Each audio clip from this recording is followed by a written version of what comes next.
For reasons that utterly escape everyone involved, you're listening to a bipolar, a schizophrenic, and a podcast. Here are your hosts, Gabe Howard and Michelle Hammer.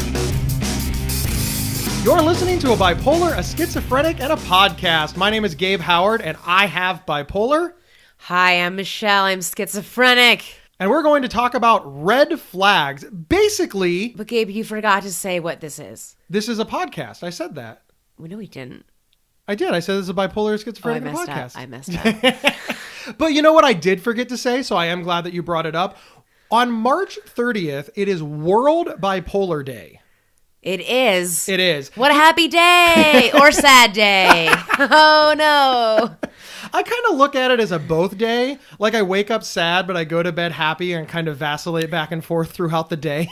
Yeah, I know. There must be so many people that are happy or sad or in the middle or going up and down about how to feel on such a day. So World Bipolar Day, it takes place on Van Gogh's birthday. And it really is, it's kind of weird to think about, but it's supposed to be like a celebration or an acknowledgement of bipolar disorder, the contributions of people who live with bipolar disorder. It's a day of awareness. It's a day of acknowledgement. It's a day of celebration. It can kind of be anything that you want. And it's really caught on in the last few years. Do you set off fireworks? Not intentionally. It's a really cool day, and I don't know if our listeners are familiar with it, but you can find information on it by Googling World Bipolar Day. You can also find more information on ibpf.org. It's the International Bipolar Foundation. They sort of spearheaded this, but it's been going on for a number of years. Michelle, is there a World Schizophrenia Day? That's a good question. I don't really know. If there's not, I'm getting an idea. You're getting an idea? We should spearhead World Schizophrenia Day. Okay, let's do it. We're just going to, Just right now. Just right now? How about today? Let's just cancel the podcast and just start our own holidays. It worked for Hallmark. Let's just make different holidays every day, and then we never have to do anything because it's always a holiday. This is genius. Yeah. Holiday all day, every day. Holiday all day, every day. Yeah. Excellent. It sounds a little bit like our lives, though, if you think about it. A little bit. Michelle, when we were going over the idea for this show, you said we should really talk about red flags of mental illness that we saw in ourselves before we were diagnosed. And we came up with really good ones that we're going to discuss. But I think that we should maybe open it up a little later on in the show to talk about warning signs that we have personally seen in others. So we've sort of got the personal experience, the lived experience, but maybe we should cover some just straight up warning signs. For example, if you are running naked down the street screaming that you're being followed by Osama bin Laden, you might be schizophrenic. Yeah, I would say there's something really big is going on there. Or you could be on a lot of drugs, honestly, if you're really yelling that down the street. It is interesting that you bring up the drug things because we know many people who were diagnosed with bipolar disorder or schizophrenia because they were abusing drugs and alcohol. And when they got clean, they realized that they didn't have mental illness at all, but they were having the hallucinatory, is that a word? Effects. Sure. Yeah, of the drugs. So it is kind of a messed up thing, isn't it? Drugs or schizophrenia? Let's see. I guess so, sure. And what if you genuinely have schizophrenia, but you are self-medicating with drugs? Well, that sounds like fun. Does it? No. I mean, we should probably put a little asterisk there that Gabe and Michelle are not advocating treating schizophrenia with drugs. I would not advocate that. I wouldn't say treat schizophrenia with drugs. Not a good idea. A guy on Instagram just told me that I should try CBD oils with exercise to help. And I said, well, any kind of supplement or anything with exercise is always good. So thanks for the unsolicited advice, asshole. Well, now wait a minute. Come on. We can't call our fans assholes. No, I'm not saying he's an asshole, but I just don't need advice oh, you have schizophrenia? Have you tried CBD along with exercise? Okay. First of all, exercise is always really a healthy thing to do. CBD, sure, like any other supplement, could be beneficial or could do nothing. So I don't need somebody on Instagram telling me what to do to help my schizophrenia. But isn't this why social media was created? So that we could stalk other people and tell them they were wrong? Sure, but listen, if I want your advice on Instagram, I'll ask for it. I remember my father when I was growing up. He's like, if I want your opinion, I'll give it to you.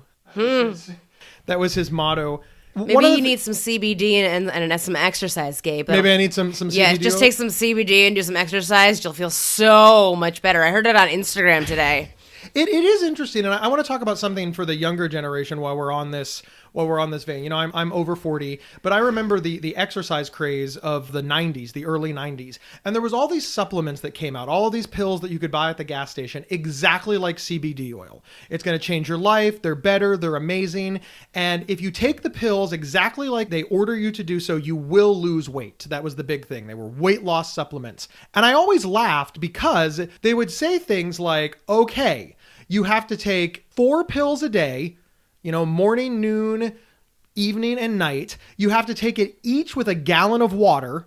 So you're going to drink 4 gallons of water a day. That's not healthy. And maybe it wasn't a gallon, maybe it was half a gallon, but it was an extreme amount of water. You were supposed to take it with a lot of water. You were supposed to take the pills in supplement of dinner. So you weren't supposed to eat dinner at all. And they put on there that the pills worked best if you took a brisk 15-minute walk after each dosage. So, take a pill, don't eat, drink lots of water, and take a walk. Yeah. And you will lose weight. Yeah, and it's the pills. It's the magic pills. Wow. Oh my goodness. That's wow. So I personally love the pills at the gas station that say that you get a huge boner. Yeah. It does remind me of the boner pills. Yeah, the boner pills. I love those. Okay, Gabe, are we like on a tangent right now? What were we talking about? But it's Red a flags. good tangent. It is a good tangent because I think that there are many people who live with mental illness that think that they can take a magic pill that they bought at the gas station and they will live well. It's really odd to me because, you know, big pharma, pills are bad unless you buy it at the gas station. Yeah, just go take some St. John's wort. Well, you know, at least St. John's wort has some study behind it to show some efficacy for low-grade depression. Me and you, we do not have low-grade anything. I took St. John's wort. It did nothing for me. Not against St. John's wort. I'm just saying personally, it was probably as helpful as CBD and exercise. To tie this back together into something good, though, it is a red flag if you are constantly looking for sources outside of yourself to feel better. Yes. If your depression is so bad that you're willing to try something that you bought on the internet or advice that you got on Instagram or something at the gas station, if you are desperately looking for a cure, it is a pretty good indication that you're acknowledging that you're suffering from something. Because people who are healthy and happy don't just buy random products and ingest them for no reason. It's a very good point. I'm good at that. I do that. Oh, you do that a lot, Gabe? Michelle, what were some red flags that people saw in you before you noticed that anything was wrong? Well, the hugest red flag was that I was constantly talking to myself and I didn't even realize I was talking to myself or just laughing at myself. I remember my mother speaking to like high school teachers or middle school teachers, and they said, your teachers are saying that you're laughing at them. They're saying that you're laughing in class. And I'm like, I'm not laughing in class. I was going into delusions and hilariously laughing at my delusions and just laughing in class, which had nothing to do with the class or anything I was learning about. I was just off in like another land laughing hysterically. But I didn't realize I was doing it, and I didn't know what it was, and I didn't know why. I had no memories of myself laughing during class to even try to defend myself. And I would say, I wasn't laughing during class. But there you go, right there was a huge red flag. The only time I remember specifically doing that was like 11th grade physics. I'm sitting in the back of class, and I guess I was just laughing so hysterically over and over again, not noticing that a girl 2 seats ahead of me turned around and goes, "Hey, are you okay?" And that's when I realized. I stopped and I go, oh, sorry, I was just laughing at something. She goes, "What were you laughing at?" I'm like, I think I was just thinking of something funny. I don't know. And that's like the first time I noticed that I actually was just completely bursting into laughter at nothing around me, only what was in my head. Wow. I think it's interesting that you brought up that you were laughing at things that were in your head. You weren't aware of anything that was happening around you.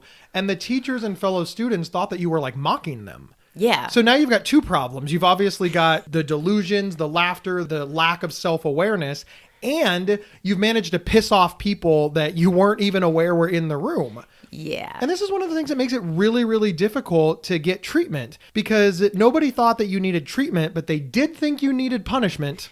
Right. Actually, this just reminds me is in college, I would sit I had my computer with me, and I would sit in the back of the class with my computer, and the room would often be dark, but the computer lights up my face. And I guess I would laugh a lot while I was, also being delusional in class. I would just look at my computer, I would laugh, I would kind of take notes.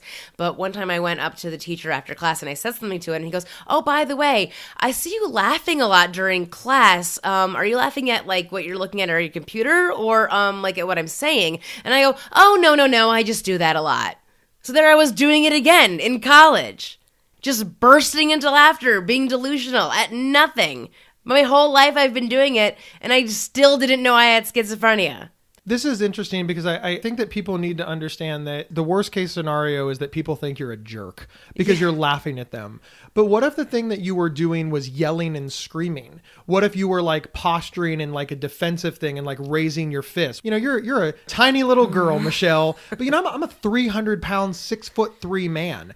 Imagine if I was completely unaware that I was in a room and I would stand up and I would start yelling, "Get off me!" That's the kind of thing that can get you tackled, hurt, beat up, shot, arrested, because it's scary. It's scary. You're kind of telling the story like, hey, it's a big red flag because you were laughing in class, but nobody's going to tackle and have you arrested because you're laughing. Worst case scenario is they're going to ask you to leave.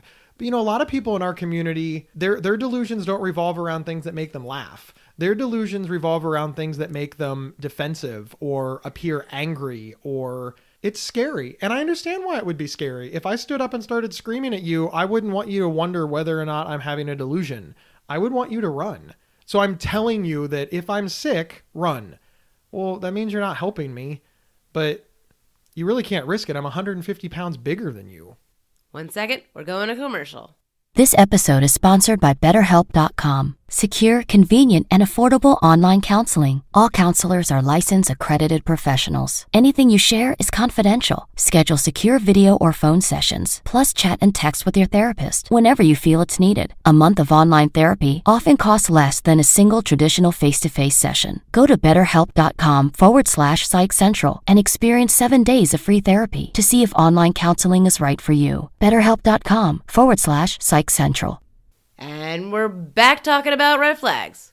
Did you have any huge red flags? Oh man, I had so many red flags. The biggest one that I've talked about on this show before is that I thought about suicide every day as far back as I can remember. I didn't think it was odd at all. Like how far back? Like when I was 4, 3, I don't know. I never remember not thinking about it. And I think that kind of blows people's minds.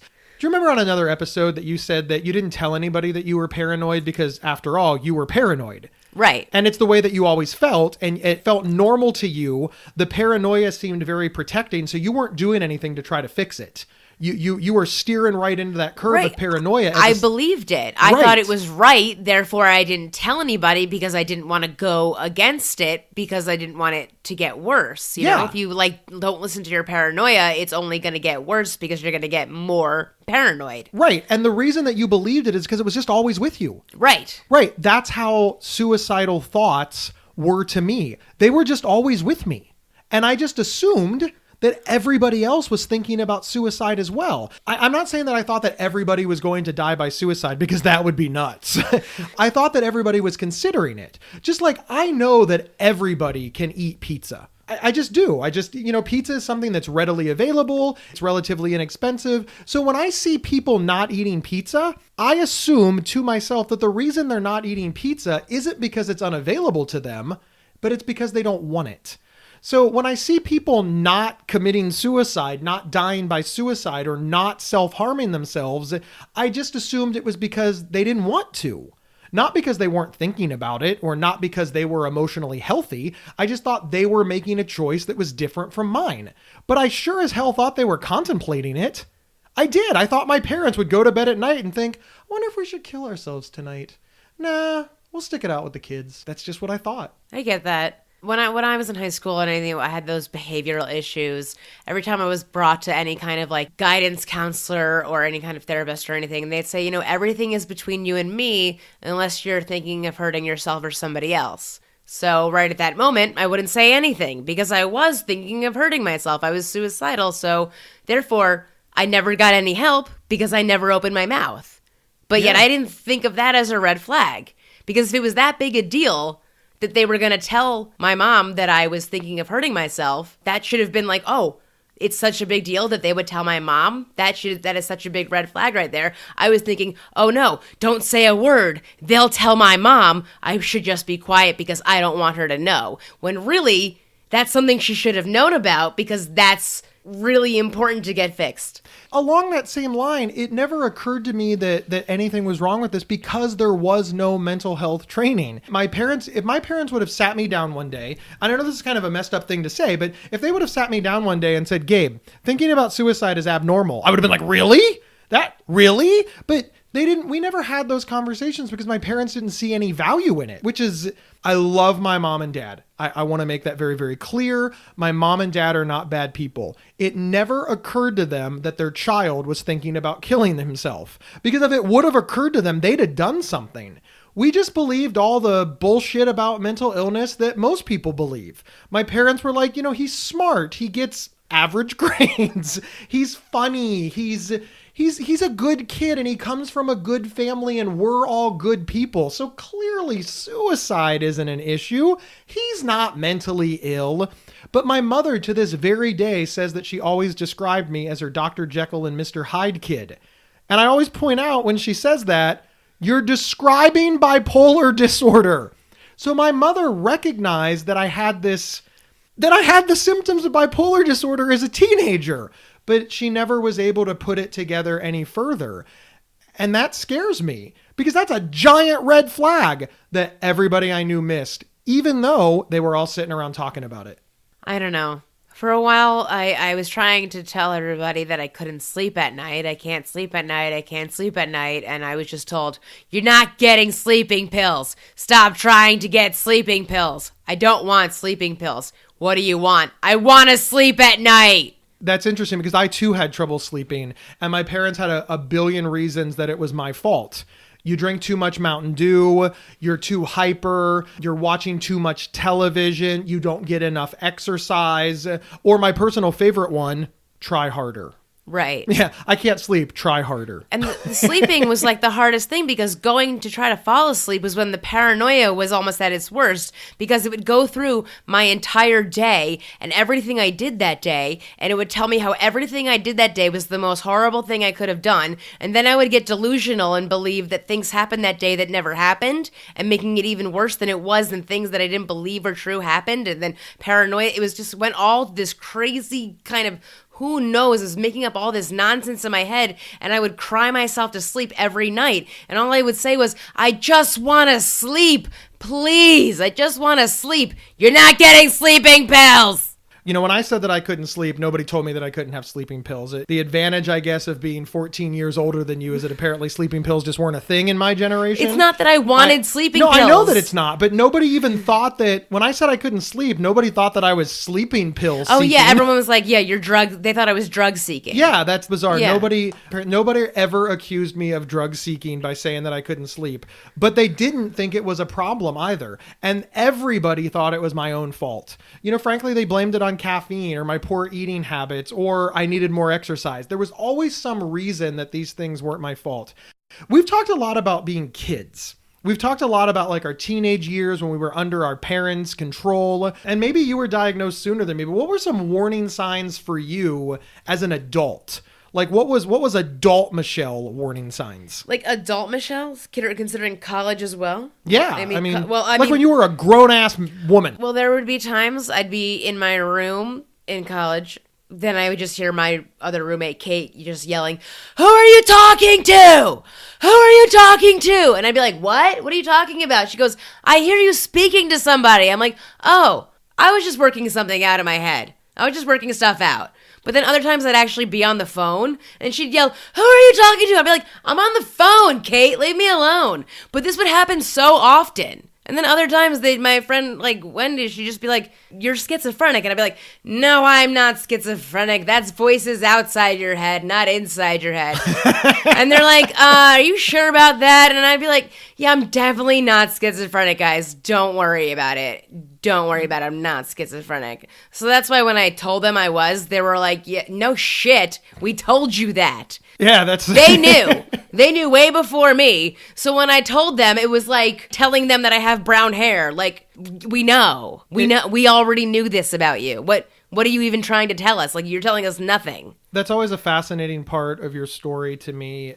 You know, every time it comes up or we discuss it, this idea that a lot of people around you knew that something was wrong, yet they weren't actively seeking help for you. They were telling you, which is a step in the right direction, and you were ignoring them. And the reason that you were ignoring them was not like people think. You weren't ignoring them because you were schizophrenic. You were ignoring them because you didn't understand. You didn't agree with them. You didn't see it yourself. You had no self-awareness, which I suppose people can argue was because of schizophrenia, but I think it's a mixture. I'm sure that being schizophrenic probably played a role, but I think having no understanding of how mental illness works, its symptoms, its causes, or what to do about it, made it easy for you to skip.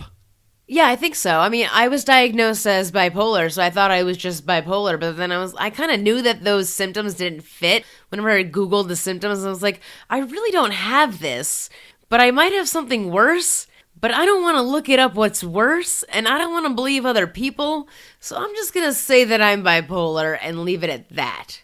It's fascinating to me. You've said this before, and I never know, like, how to respond to it because you're like, because is one really worse? Well, yeah, you're like just bipolar. It's kind of a bit like saying, well, I just have testicular cancer. I mean, I don't have lung cancer, just testicular cancer. I know. I was like, this, I just stigmatized myself in that. I was like, no, I think you stigmatized me. I just a little bit. I'm very sad that you would do this to me. Oh, and just wow. Make sure you use person first language the next time you stigmatize me. That'll make it all go away. Totally. Michelle, you and I, we had a lot of signs, and just anybody listening to this show should know that the warning signs for both Michelle and I were like spotlights, and nobody really picked up on them. I mean, our parents didn't do nothing. They made attempts to get us help here and there, but it wasn't the concentrated effort that it needed to be because they didn't know what to do. Outside of the symptoms that we have and that we've kind of discussed on the show, let's talk about some other really big symptoms that we've heard about other people having. Common ones that people hear about, like, for example, not being able to go to work for several days in a row, but not physically ill and not understanding why you can't get out of bed. That's kind of happened to us in a way, but... just not being able to get out of bed because you're so depressed. Yeah. We've certainly been there, but kind of gone back and forth. But I think by the time we were there, we probably knew we were mentally ill. So it's not necessarily a red flag before diagnosis, but rather an ongoing problem that we suffered from. But losing interest in things that you used to have interest in is a big red flag. You know, giving away prized possessions is a big red flag. Pulling away from friends and relatives that you were close to is a big red flag. And while some of those things happened to us and some of those things didn't, any of those things alone are cause for concern. And, you know, maybe you should get a mental health checkup, whether you go to your general practitioner, whether you go to a social worker or a psychologist, or whether you go straight for a psychiatrist. I'm really always bummed when people say, you know, I thought maybe there was something wrong, but it didn't seem serious enough. You know, we live in a country that goes to the doctor for the sniffles, and I'm okay with that. Like, I don't think that's a bad thing. So if you think that you might have a mental health problem, why not go get it checked out? I have a friend that I hadn't seen her in a while, and I saw her about last weekend, and I'm talking to her. She's struggling with things, and she's going, I think I'm going to go get some therapy. I think I'll get therapy. And I just said to her, you know, you're saying that like not everybody goes to therapy.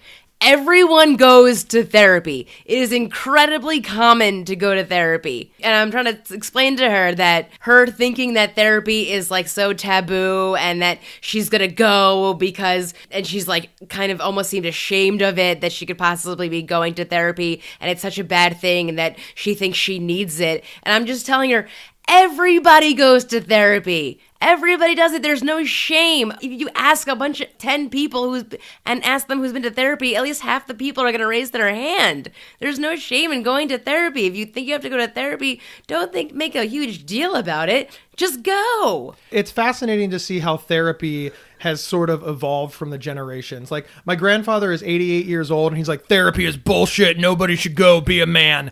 You know, my dad's in his 60s and he went to therapy, but he wouldn't tell anybody. Like, my mom knew and none of us kids could know. And he's going to hear this episode and he's going to be like, why are you telling people that? And then there's my generation. You know, I'm in my 40s. I'll go and I'll tell my friends and family, but that's it. And then there's the 20-year-olds that are like live streaming therapy on Facebook, checking in with their therapist. They're just like, what do you mean you don't have a therapist? But that is good. That is good to see the evolution of it because it's a valuable thing. It matters in our society. And if you want to know the biggest red flag that everybody should respond to, if you think there might be something wrong, that's a red flag. If your friends are coming to you and telling you there might be something wrong, that's a red flag.